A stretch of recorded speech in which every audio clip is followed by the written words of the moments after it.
In 1813, when Wagner was born, the instability which is at the heart of his temperament and his work was the universal condition.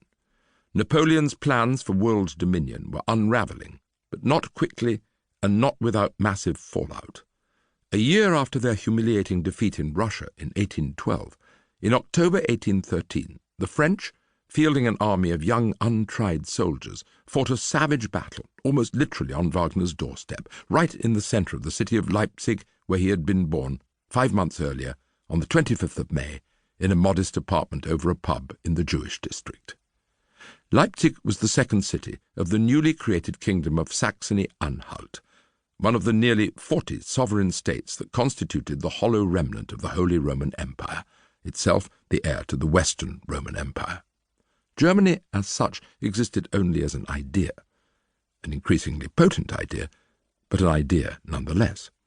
The Saxons were Napoleon's allies, and along with the French, they were brutally crushed in October 1813 by the brilliantly organized coalition of Prussian, Swedish, Austrian, and Russian forces. During the battle, the biggest engagement in military history before the First World War, Napoleon's armies were in and around the city, fighting and losing the heaviest pitched battle of the entire interminable war.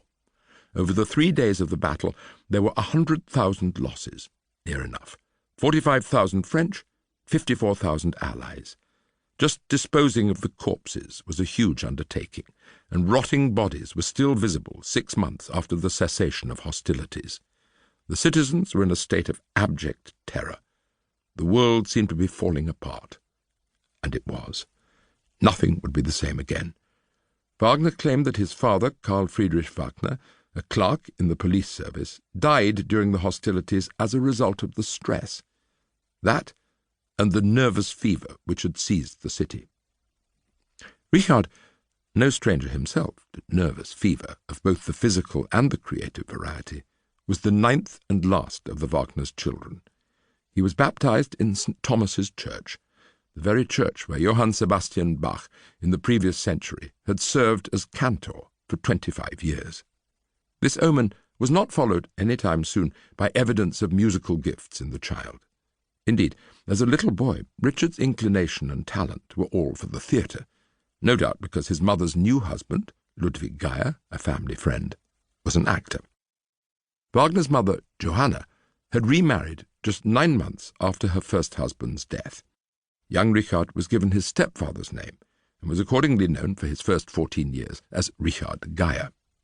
Some 50 years later, Wagner came upon passionate letters from Geyer written to Johanna while her first husband was still alive.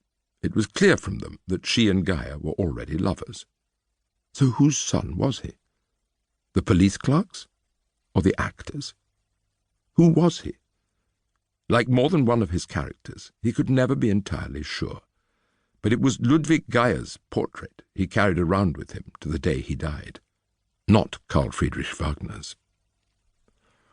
After the marriage, the newlyweds moved, with the children, to the Saxon capital Dresden, where Geyer was a member of the Royal Theatre Company. Little Richard's new life was highly agreeable to him. Geyer, a deft and successful portrait painter as well as an actor, was a kind, funny stepfather, and the house was always aswarm with theatre people and musicians, among them Karl Maria von Weber. The great composer was music director of the Dresden Opera, but also conductor of the theatre company for whose productions he wrote incidental music. Wagner remembered him being in and out of the house all day long, hobbling around, bandy-legged, his huge spectacles on the end of his large nose, and wearing a long, grey, old-fashioned coat, like something out of one of Wagner's favourite E.T.A. Hoffmann stories. The boy was an insatiable reader, losing himself in the newly published fairy tales collected by Jacob and Wilhelm Grimm. Though showing no gift for performing music, he was obsessed by it, listening spellbound to the military brass bands which paraded up and down the streets, tootling out good old German folk tunes. Best of all, he had easy access to the theatre, where he could play as long as he liked in the prop shop and the wardrobe department. He had no skills as a painter, Geyer noted, but his imagination knew no bounds, and his stepfather encouraged it.